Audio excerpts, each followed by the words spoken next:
Bonjour à tous, merci d'être sur Gabon 24.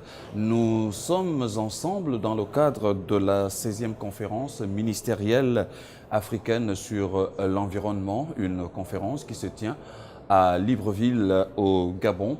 Et dans le cadre de notre programme, l'entretien sur Gabon 24, nous recevons Madame Rosalie Matondo, ministre de l'économie forestière, du développement durable et de l'environnement du Congo-Brazzaville. Madame le ministre, bonjour. Bonjour, Monsieur Ndong. Merci d'avoir bien voulu répondre à l'invitation de Gabon 24 dans le cadre de cet entretien. Merci à vous de m'avoir invité. Alors, Madame le ministre, vous prenez part à cette conférence lorsqu'on sait que votre pays a été le premier à abriter ce que vous appelez dans votre jargon le CMAE, c'est-à-dire la conférence ministérielle africaine sur l'environnement. 2006, aujourd'hui nous sommes à 2017. Qu'attend le Congo-Brazzaville? Alors, je vous remercie encore de m'inviter, mais c'est pour dire que pour nous déjà, c'est une joie que l'Afrique puisse se réunir au sein de cette conférence pour parler d'une seule voix. Et puis de vous dire aussi qu'à travers cela, nous avons eu plein de succès dans les négociations internationales parce que l'Afrique parlait d'une seule voix. Notre deuxième joie, c'est le fait qu'aujourd'hui, c'est encore l'Afrique centrale qui a la présidence, donc le Gabon, qui a pris la présidence de la CMAE. Pour nous, c'est important parce que nos chefs d'État sont les porte-parole généralement des problématiques climatiques de l'Afrique. Et donc nous sommes heureux, encore une fois, que ce soit l'Afrique centrale qui est la présidence de la CMAE. Donc l'attente du Congo, c'est que l'Afrique continue à parler d'une seule voix sur les questions liées à l'environnement, au développement durable et à la préservation de notre biodiversité. Alors, Madame le ministre, pendant tout ce temps, vous avez discuté des questions qui ont été préalablement examinées par les experts. Est-ce qu'on peut dire qu'au sortir de cette rencontre, les objectifs escomptés seront atteints? Oui, très souvent, quand les experts, nous instruisons les experts pour nous ramener des décisions que nous prenons au niveau ministériel et après que nous allons ramener pour que les chefs d'État les entérinent, généralement, ce sont des décisions qui vont dans le sens que l'Afrique tout entière est d'accord. Par exemple, pour la lutte contre l'exploitation illégale et le commerce illicite de la faune et de la flore sauvage. Nous sommes d'accord pour que aujourd'hui les 17 objectifs de développement durable des Nations Unies et les 20 objectifs de l'agenda 2063 de l'Union africaine puissent être mis en œuvre dans nos pays.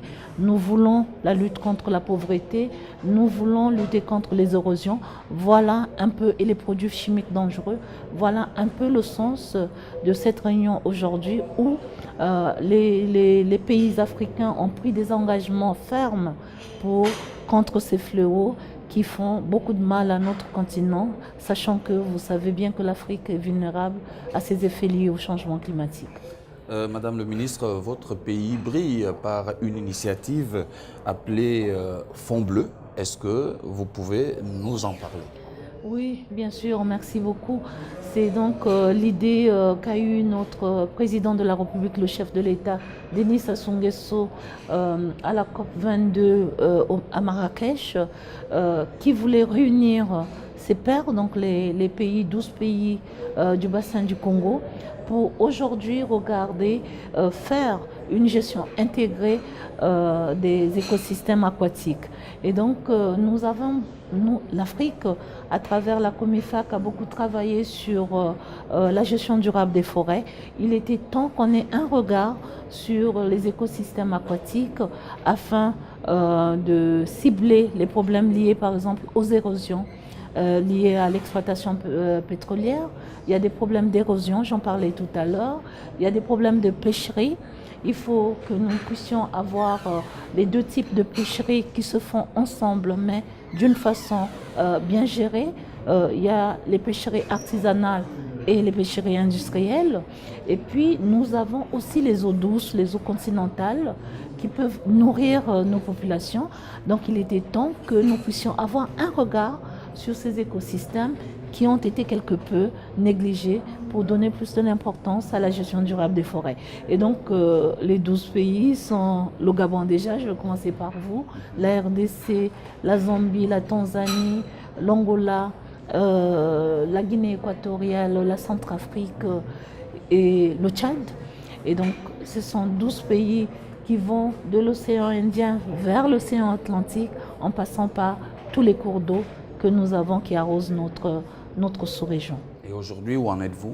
Alors aujourd'hui, donc, nous avons mis en place un comité ad hoc qui devait préparer le mode de gestion de ce fonds bleu.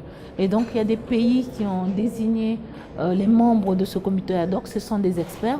Malheureusement, nous avons encore quelques pays, donc je voudrais aussi profiter de votre antenne pour rappeler les pays frères qui n'ont pas encore désigné leurs membres au comité ad hoc, qu'ils le fassent afin que nous continuions la mise en œuvre de notre fonds bleu. Mais il s'agit là de mettre donc l'outil de gouvernance de ce fonds bleu. Pour le mettre en place, il faut que tous les pays soient d'accord sur les termes de référence. En somme, c'est une initiative communautaire. Oui, c'est une initiative communautaire, tout simplement parce que ça prend en compte donc les 12 pays dont j'ai parlé, mais pour gérer des écosystèmes qui sont proches des populations. Donc la gestion sera intégrée avec les politiques et les populations pour mieux gérer ces écosystèmes. Ouais. Alors, Madame la Ministre, pour ce qui concerne le Gabon, au sortir du dernier sommet sur les océans à New York, le président de la République, Ali Bongo Ondimba, a annoncé la création de plusieurs aires marines protégées. Et est-ce qu'on peut dire que vous également, au niveau du Congo-Brazzaville, on sait tous que vous avez une façade maritime sur l'océan Atlantique. Est-ce que vous vous inscrivez dans cette logique? Bien sûr. C'est ce que je vous disais quand nos chefs d'État parlent. C'est souvent d'une façon concertée. C'est aussi une parole, la seule pour l'Afrique tout entière. Donc si le président, son Excellence Bongo Ondimba l'a annoncé, effectivement, dans le cas de Gabon Bleu, nous, au Congo, nous avons une initiative que nous allons lancer qui s'appellera Congo Marine et donc qui prend en compte effectivement ces problématiques de création des aires marines protégées, mais également des aquariums, parce que finalement, nos populations n'ont pas connaissance de la ressource aquatique que nous avons dans nos pays et surtout de la ressource marine faunique. Et donc, ça sera l'occasion pour nous de lier la préservation à un mode didactique, de montrer aux populations qu'est-ce que nous avons comme richesse dans ces écosystèmes. Alors, Madame la Ministre, nous ne saurions nous séparer sans vous demander votre avis sur la sortie des États-Unis de l'accord de Paris.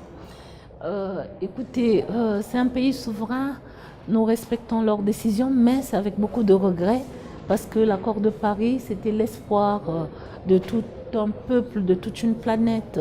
Vous savez bien comment nous avons été déçus à Copenhague, lors de la conférence de Copenhague, parce que les gens attendaient un accord contraignant que nous avons eu à Paris. Mais c'est dommage aujourd'hui que les États-Unis annoncent leur retrait de cet accord de Paris. Mais ce qui est sûr, comme tout le monde le pense, étant donné les effets liés au changement climatique que nous vivons tous les jours dans nos pays, nous sommes sûrs qu'il y a des citoyens des États-Unis qui vont prendre à bras le corps la mise en œuvre des dispositions de l'accord de Paris et que nous, pays africains, nous, ça a été annoncé là tout à l'heure, tous les pays africains, nous sommes ensemble pour que l'accord de Paris soit mis en œuvre, quelle que soit la décision des États-Unis. Alors, Madame la Ministre, nous nous acheminons progressivement vers la fin de notre entretien. Je vais vous laisser l'opportunité de le conclure. Alors, merci beaucoup encore une fois de m'avoir invité. C'est de dire qu'aujourd'hui, nous avons besoin de travailler ensemble en Afrique pour le partage d'expériences. Ce qui marche dans un pays doit être reporté dans un autre pays. Et moi, j'ai retenu aussi du discours de son Excellence Bongo, non, Monsieur le Président, oui, Monsieur le Président de la République, qui disait que nous avons besoin de transfert de technologie dans nos pays, nous avons besoin de financements pour financer donc les projets liés à l'atténuation et à l'adaptation au changement climatique, et nous avons besoin des échanges donc pour la coopération sud-sud dans les pays africains. Voilà, c'est terminé pour l'entretien sur Gabon 24. Je rappelle que nous recevions sur notre plateau Madame Rosalie Matondo. Elle est ministre de l'économie forestière, du développement durable et de l'environnement du Congo-Brazzaville. Merci d'avoir été avec nous. Au revoir. Restez sur Gabon 24. C'est l'information en continu.